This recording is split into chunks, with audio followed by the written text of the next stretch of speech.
बशीर खान सिंधड़ीअ खे साराहे बशीर खान अॼु सिंध ॾिस। हुन साहब ॾिनो त वहसाव पिणु सदड़िया हामूं हणंदा आहिनि ऐं असली आशिक सिर ॾींदा आहिनि। हुन वटि रगो दावा न हुई, हुन वटि अमल हो ऐं हुन पंहिंजे अमल मां साबित कयो त वाक़ई संदसि इश्क 16 आना सचो हो उन धरतीअ सां जंहिंखे हू पंहिंजी अमड़ कोठींदो हो। संदसि अमल छा हो? संदसि अमल हो सिर घोरे छॾणु। तमामु ॾुखियो सफ़र आहे कि सिंध जा सूर्य पुट हलनि पिया।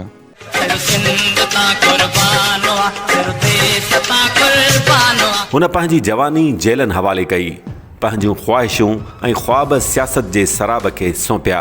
हू कातलाणनि हमलनि खे मुंहुं ॾींदो हो। हू हर वक़्तु सवें ख़तरा सिर ते खणी घुमंदो हो। हुन सिंध खे सोभ ॾियारण लाइ फटका, इल्ज़ाम तराशियूं ऐं धोखेबाज़ियूं बर्दाश्त कयूं। नेठि सिर बि विञाए वेठो। हू सिंध लाइ अञा छा करे हा ऐं सिंध हुन लाइ छा कयो, उन जी हुनखे परवाह ई न हुई।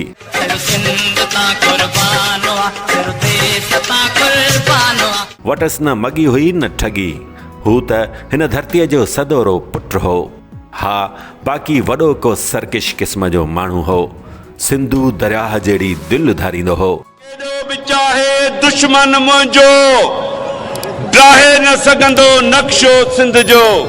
हू सिंध जी सियासी उफ़क़ जो शहबाज़ हो। हू सिंधूअ जे वहकरनि जियां गजगोड़ कंदड़ शींहुं हो।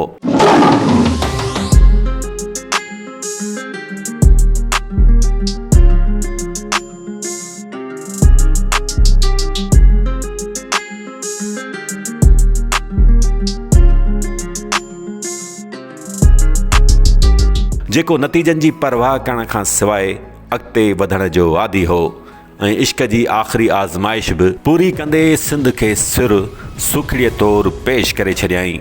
जोभनि ॾींहंनि खां जीए जीए चवंदो नेठि हिन धरतीअ तां मरी वियो पर मिटिजी न सघियो।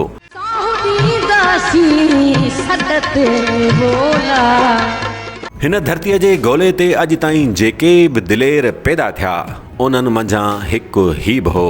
हू सरापा सिंध हो। वादीअ महराण जो माण्हू महान हो। हू बशीर ख़ान हो।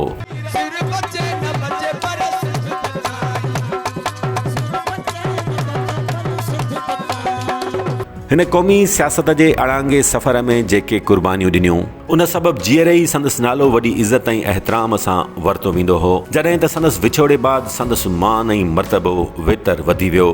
हू ॻाल्हाइण, हलण, रवैये, रख रखाव ऐं पहिर पोशाक में सफ़ा सिंधी हो। ठेठ सिंधी, दरिया जीअं गजगोड़ कंदड़ आवाज़। माण्हू चवंदा आहिनि मुड़ुसु भाड़ी थींदो आहे त पोइ पटको बि बार थी वेंदो आहे।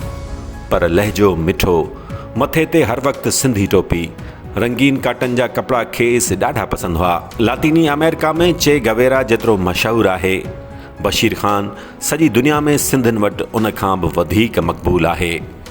10 अगस्त 1968 ते उत्तर सिंध जे अरड़े शहर रतेदेरे में ग़ुलाम मुर्तज़ा कुरैशीअ जे घर में जनमु वरिताईं त संदसि नालो बशीर अहमद रखियो वियो।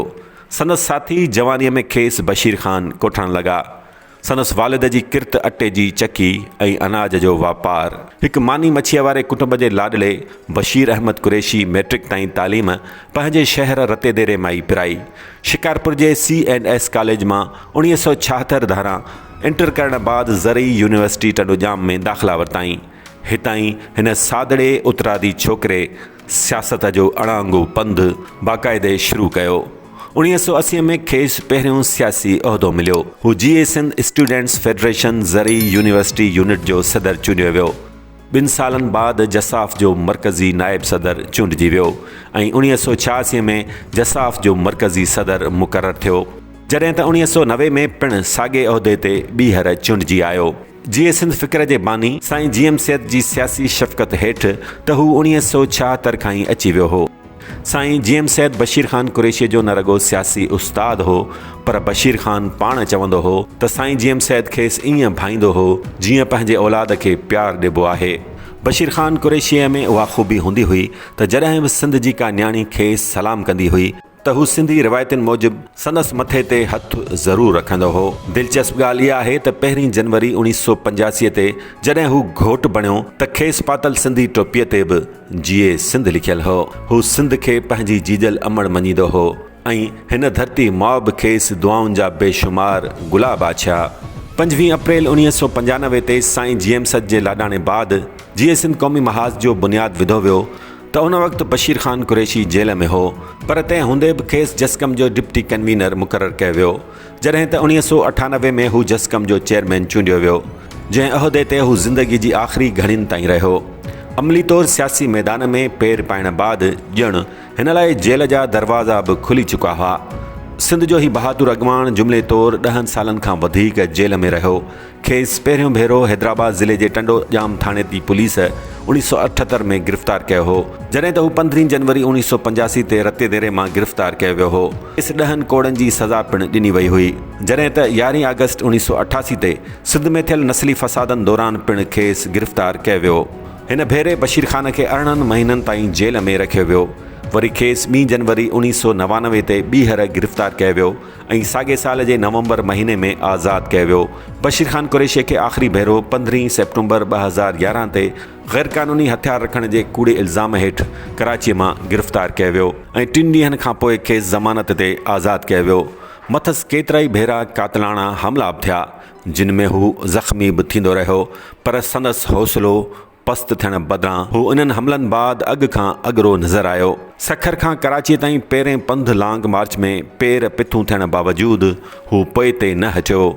हुन सिंध सां हर महल मल्हाई, कश्मीर खां कारूं झर ताईं मिसकीन मारोड़नि जे हर ॾुख सुख में साणनि गॾु बीठल रहियो। ऐं शहीद बशीर ख़ान कुरैशी जीअं ई पंहिंजी औलाद सां ऐं पंहिंजे घर वारनि सां प्यार ऐं मोहबत कंदो हो, ऐं मां इहो यकीन सां थो चवां त शहीद बशीर ख़ान कुरैशी हर क़ौमी कारकुन सां अहिड़ो ई प्यारु कंदो जीअं पंहिंजी औलाद सां माण्हू करे, ऐं अहिड़ो ई पंहिंजे कारकुन जे लाइ सोचींदो हो जीअं पंहिंजी औलाद जे लाइ माण्हू सोचींदो आहे। ऐं इन जो सबबु हिकिड़ो ई आहे त जॾहिं बि हू सॾु ॾींदो हो या गॾु थियण जी कोशिशि कंदो हो पाणीअ जे मसइले ते, कालाबाग डैम जे मसइले ते, धारी आबादगारी जे लाइ, सिंध जा जेतिरा बि क़ौमी मसइला हुया उन ते जॾहिं बि सॾु ॾींदो हो त सिंध जो नौजवान माण्हू, सिंध जो हर तबिके जो माण्हू उन में पंहिंजी अटेंडेंस ऐं शिरकत ॾींदो हो, ऐं बग़ैर कंहिं फ़र्क़ जे, बग़ैर कंहिं मुआवज़े जे, बग़ैर कंहिं लालच जे उन जी बशीर ख़ान जी शख़्सियत ऐं उन जा जेके माण्हुनि सां पयल भाकुर हुया, मोहबतूं हुयूं, पांजड़ाइप हुई, ऐं उन पांजड़ाइप ऐं मोहबत जो सिलो सिंध जा माण्हू हिन सां जदोजहद में ॾींदा हुआ। उहा पोइ सखर खां वठी कराचीअ ताईं लॉन्ग मार्च हुजे या 2012 जी 23 मार्च हुजे, जेतिरी बि ज़िंदगी, जेतिरी बि जदोजहद बहितरीन बशीर ख़ान कुरैशी कई, उन में सिंध जो माण्हुनि पंहिंजो पाण उन सां मल्हायो जेके आहिनि से। ऐं ॿी ॻाल्हि इहा आहे त हुन जा हज़ारे माण्हू, लखे माण्हू जेके आहिनि से माना ज़ाती दोस्त ऐं लखे क़ौमी कारकुन, ऐं असां त अखियुनि सां ॾिठोसीं त मुख़्तलिफ़ जमायतुनि जा माण्हू जॾहिं उहे हुन सां मिलंदा हुआ, असांजा इहे तजुर्बा आहिनि। जेकॾहिं असां नालो खणूं त को वधान आहे त कुझु शहीद भुट्टो जे अंदरि वेठल दोस्त हूंदा हुआ, उहे असांखे ईअं चवंदा हुआ त बाबा असां वेठा शहीद भुट्टो में आहियूं, पर असां ईअं महसूसु कंदा आहियूं त शहीद बशीर ख़ान कुरैशी असांजो बि वॾो आहे। असां ईअं इज़त कंदा आहियूं जीअं पंहिंजी क़यादत जी, पंहिंजे लीडरनि जी इज़त कंदा आहियूं।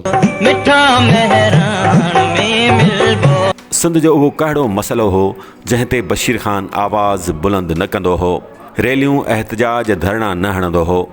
बशीर ख़ान कुरैशी ॾे इहो क्रेडिट पिणु वञे थो त हुन सिंध जी क़ौमी सियासत खे अवामी बणायो, ॿाराड़ियुनि जे माण्हुनि ताईं जीए सिंध जे फ़िक्र खे आम कयो, पंहिंजी अणथक महिनत ऐं सुहिणे इख़लाक़ वसीले। संदसि न्याज़ निवड़त जो अंदाज़ ई अनोखो हो।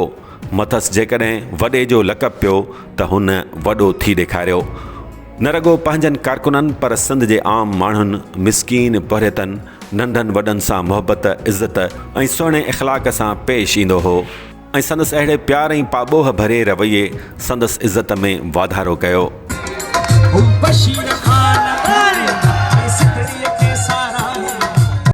शहीद बशीर ख़ान कुरैशी सां नंढपण खां वठी लाॻापियल मां नंढो ॿारु आहियां त जॾहिं शहीद वॾे जूं हिते जलसा थींदा, सियासी प्रोग्राम थींदा या किथे शादियुनि ते हलंदो हो या उज़र खायूं कंदो हो, पोइ मूंखे ख़बर पवंदी त शहीद वॾो जेको आहे त फतेहपुर में हले थो त आउं घिटनि मां भॼंदो भॼंदो अवल वञी हुते पहुचंदो हुउमि।